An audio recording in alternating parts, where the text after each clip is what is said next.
नमस्कार दोस्तों, lead India law associates यानी लीला के इस वीडियो में आपका बहुत बहुत स्वागत है।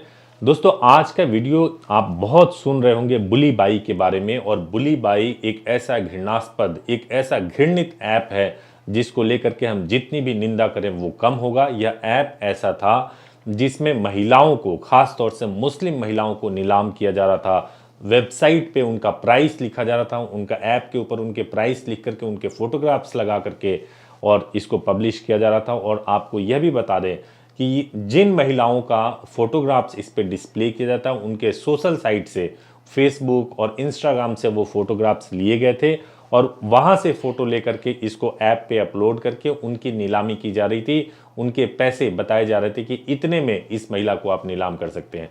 सोचिए यह कितना खतरनाक है। और इस मामले में एक स्टूडेंट को गिरफ्तार किया गया है। 21 साल का लड़का है, बेंगलोर में इंजीनियरिंग की पढ़ाई कर रहा है, उसको गिरफ्तार किया गया है। मैं आपको साइबर क्राइम से संबंधित बहुत डिटेल में कौन कौन से सेक्शन इस मामले में लगाया गया है वो भी बताऊंगा। साइबर क्राइम अगर हो रहा है तो आप कैसे बच सकते हैं वो भी मैं बताऊंगा। और ये भी बता दूंगा कि ये बुली बाई ऐप क्या था, सब कुछ आपको डिटेल में मालूम चल जाएगा। आप शुरू से एंड तक इस वीडियो को देखिएगा। इस मामले में जो मुद्दा यह था कि एक ऐप बनाया, किसने बनाया पता नहीं है।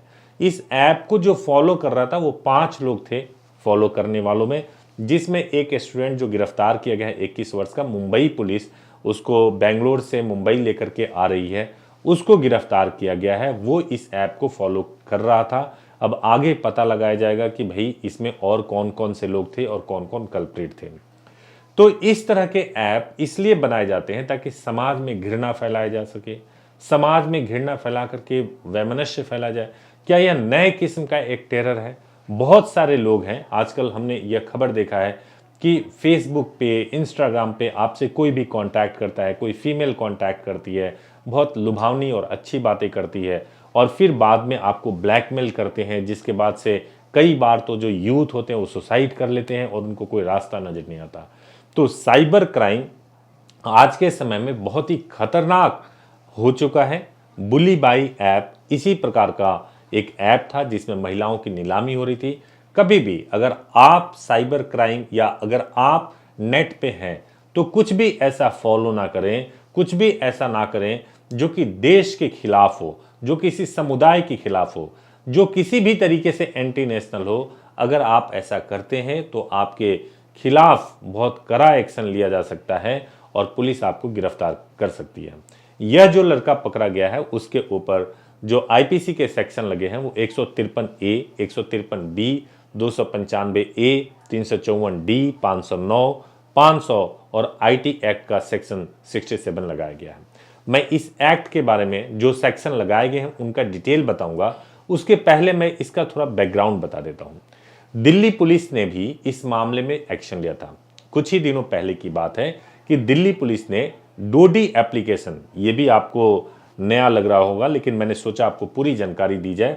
डोडी एप्लीकेशन के डेवलपर के बारे में, गिटहब प्लेटफॉर्म के बारे में आप जानते होंगे। गिटहब प्लेटफॉर्म से विवरण मांगा और ट्विटर से अपने प्लेटफॉर्म पर संबंधित आक्रामक सामग्री को ब्लॉक करने और हटाने के लिए कहा। पुलिस ने ट्विटर से ऐप के बारे में सबसे पहले ट्वीट करने वाले अकाउंट हैंडलर के बारे में जानकारी मांगी।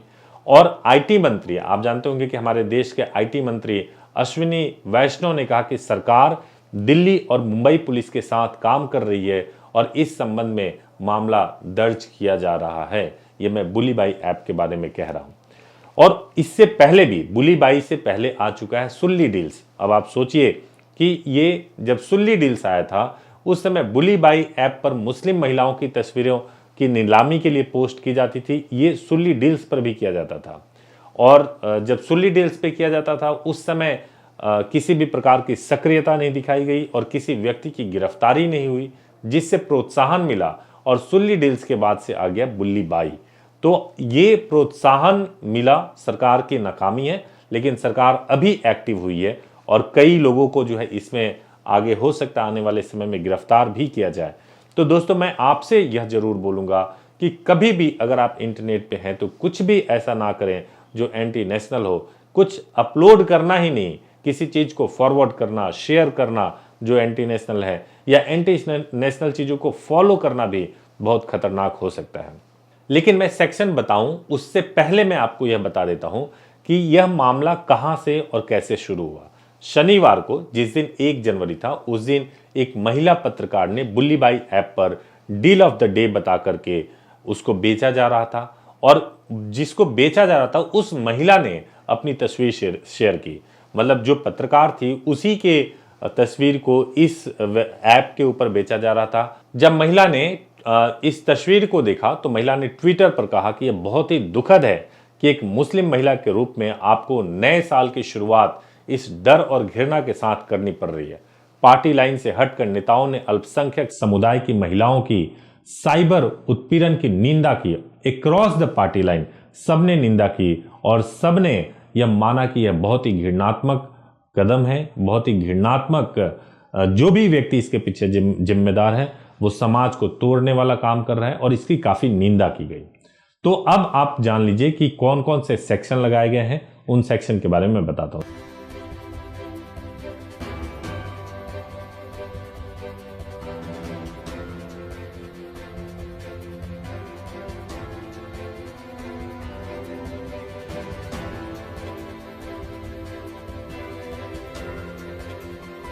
सबसे पहला जो सेक्शन लगाया गया है वो 153 ए लगाया गया है। 153 ए कहता है कि धर्म, मूलवंश, जन्म स्थान या निवास स्थान, भाषा, धर्म, संप्रदाय के आधार पर अगर कोई व्यक्ति शत्रुता फैलाता है तो उस पर आईपीसी का सेक्शन 153 ए लग सकता है और उसे 5 साल की सजा हो सकती है, या उस पर जुर्माना भी लगाया जा सकता है, या सजा और जुर्माना दोनों हो सकता है। वहीं 153 बी भी लगा है, जिसमें राष्ट्रीय अखंडता पर कोई भी प्रतिकूल प्रभाव डालने वाला अगर कुछ काम कर रहे हैं, लांछन लगा रहे हैं या कोई भाषण दे रहे हैं, तो भी आपको सजा हो सकती है और 3 से 5 साल तक की सजा हो सकती है। फाइन भी लगाया जा सकता है। एक और सेक्शन लगाया गया है 295 ए। इसमें बताया गया कि धार्मिक भावनाओं को आहत करने वाला अगर कोई भी कृत्य आप करते हैं तो आपके ऊपर आईपीसी का सेक्शन 295 ए लगाया जाएगा और उसमें आपको 2 साल की सजा हो सकती है, फाइन भी हो सकता है। 354 डी है, स्टॉकिंग के बारे में बात करते हैं, यानी किसी का पीछा करें तो उसके लिए 354 डी लगाया जाता है, 3 साल की सजा हो सकती है, फाइन भी हो सकता है।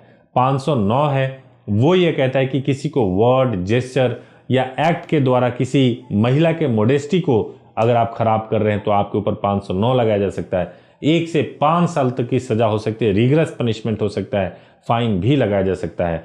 और आईपीसी का सेक्शन 500 कहता है कि अगर आप मानहानि करोगे तो डेफेमेशन आपके ऊपर लगाया जाएगा और 2 साल की इसमें सजा हो सकती है। और एक और सेक्शन लगा है, वो आईटी एक्ट का सेक्शन है, सेक्शन 67, जिसमें यह कहा जाता है कि अगर आप साइबर या इंटरनेट के माध्यम से कोई भी दुर्भावना फैलाते हैं, अश्लीलता फैलाते हैं, तो आपको 3 साल तक की सजा हो सकती है या फाइन भी लगाया जा सकता है। उम्मीद है दोस्तों आप बुली बाई ऐप को समझ गए होंगे, जो सेक्शन लगाए गए थे वो भी समझ गए होंगे। थोड़ा लीक से हट करके टॉपिक था, लेकिन जरूर आपको पसंद आया होगा। अगर आपने पसंद किया हो तो चैनल को जरूर सब्सक्राइब कर लीजिएगा, बेल आइकन प्रेस करना मत भूलिएगा। Thank you so much for watching this video. Thank you so much.